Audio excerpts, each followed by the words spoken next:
بسم اللہ الرحمن الرحیم۔ ہماری ہسٹری کے معزز ناظرین السلام علیکم۔ سلطان محمود غزنوی کے ہندوستان میں آنے سے پہلے ہندوستان 4 حصوں میں بٹا ہوا تھا۔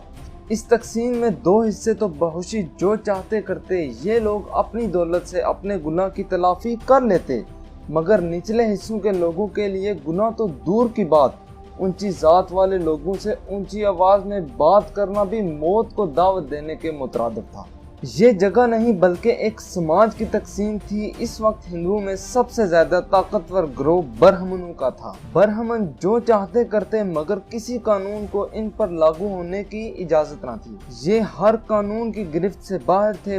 برہمنوں کے بعد یہ سماج کشتریوں کو اپنے اندر مقام اور مرتبہ دیتا تھا۔ یہ دراصل ہندو سپاہی تھے اور سیاست بھی انہی کے سپرد تھی، مگر برہمن کا فیصلہ آخری فیصلہ ہوتا تھا۔ کسی بادشاہ کو بھی اس کے فیصلے پر اعتراض کرنے کی اجازت نہ تھی۔ تو اس طرح حکومت دراصل برہمنوں ہی کے ہاتھ میں تھی۔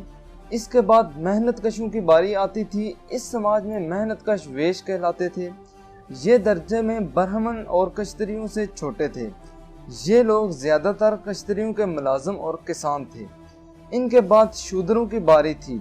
یہ لوگ اچھوت کہلاتے اور کوئی برہمن یا دوسری ذات والے لوگ سب سے بڑا گناہ جو کرتے وہ یہی تھا کہ ان کے دل میں شودروں کے لیے ذرا سی بھی ہمدردی پیدا ہو جائے۔ یہ لوگ اس سماج کے بے بس ترین لوگ تھے اور انہیں اپنی بے بسی ظاہر کرنے کی اجازت بھی نہ تھی۔ برہمن، کشتری یا ویش انہیں چھونا بھی ایک گناہ سمجھتے تھے۔ یہ وہ معاشرہ تھا جس میں انسانیت نامی شے کا وجود ہی نہ تھا۔ سلطان محمود غزنوی کا اس وقت حملہ کرنا ان پسے ہوئے انسانوں کی امید بن چکا تھا۔ 2 نومبر 971 عیسوی میں سامانی سلطنت کے گورنر الپتگین کے ایک غلام کے ہاں بچے کی ولادت ہوئی۔ الپتگین کے غلام کا نام سبکتگین تھا، جو کہ محمود غزنوی کا باپ تھا۔ محمود غزنوی کی پیدائش کے 6 سال بعد ہی 977 میں الپتگین نے سامانی سلطنت سے بغاوت کی اور غزنی میں اپنی خود مختاری کا اعلان کیا۔ غزنی، جسے الپتگین کے دور میں معمولی شہرت حاصل تھی، سلطان محمود غزنی کے دور میں ایشیا کی بڑی طاقت بن چکا تھا۔ الپتگین کا غلام سبکتگین ایک ذہین انسان تھا اور الپتگین نے اس کی ذہانت سے متاثر ہو کر اسے اپنا سپہ سالار بنا دیا تھا۔ بطور سپہ سالار اس کی ذمہ داریوں میں سلطنت سے باہر کے علاقے فتح کرنا شامل تھا۔ اسی سلسلے میں سبکتگین نے ہندو شاہی سلطنت کے راجہ جے پال سے جنگ کرنے کا فیصلہ کیا۔ جے پال کی سلطنت لمغان سے دریائے چناب تک پھیلی ہوئی تھی اور یہ جنگ بھی لمغان اور غزنی کے درمیان تھی، مگر چونکہ یہ جنگ ٹھنڈے علاقے میں ہو رہی تھی اور جے پال کے فوجی گرم علاقے سے آئے تھے اور وہ ٹھنڈے موسم کے عادی نہ تھے، دوسری طرف سبکتگین کی فوج اس موسم کی عادی تھی، تو سخت سردی اور مسلمانوں کے پے در پے حملوں نے ہندوؤں کے پاؤں میدان جنگ سے اکھاڑ دیے۔ جنگ سے شکست کے بعد جے پال نے اپنے چند سرحدی قبیلے، قلعے اور خراج دینے پر صلح کر لی، مگر اپنی سرحد میں داخل ہوتے ہی جے پال اپنے وعدے سے پھر گیا اور اس نے سبکتگین کے افسروں کو قید کر لیا جو اس کے ساتھ خراج لینے آئے تھے۔ اس عہد شکنی کے جواب کے طور پر سبکتگین نے فوج کشی کر کے چند مزید سرحدی علاقے فتح کر لیے۔ اس جواب پر جے پال بھی خاموش نہ رہا، بلکہ اس نے 1 لاکھ کی فوج تیار کی اور دوبارہ غزنی پر حملہ کر دیا۔ سبکتگین نے فوج کی قلت کے باوجود جے پال کو شکست دی۔ سبکتگین ان جنگوں میں محمود غزنوی کو ساتھ لاتا اور محمود غزنوی کو بھی اندازہ ہو گیا تھا کہ جے پال کی فوج آئے دن بڑھ رہی ہے اور غزنی کے ساتھ اس کی جنگیں ابھی باقی ہیں۔ اب الپتگین اس دنیا سے چلا گیا تھا اور اس کے بیٹے بھی کچھ ہی عرصے بعد دنیا سے کوچ کر گئے، کیونکہ فوج بھی سبکتگین کے انڈر تھی اور اب حکومت کے لیے اس سے موزوں اور کوئی نہ تھا۔ اس وجہ سے اب سبکتگین ہی اس سلطنت کا حاکم تھا جس کا حاکم کبھی الپتگین ہوا کرتا تھا۔ یہ اس کی ذہانت تھی جس نے اسے غلامی سے حکومت تک لایا۔ سبکتگین نے یہ سلطنت دوبارہ سامانیوں کے حوالے کر دی۔ جب سبکتگین کی وفات ہوئی تو سامانی سلطنت اپنی آخری سانسیں لے رہی تھی۔ سبکتگین نے حکومت محمود غزنوی کو دینے کے بجائے اپنے دوسرے بیٹے کو دے دی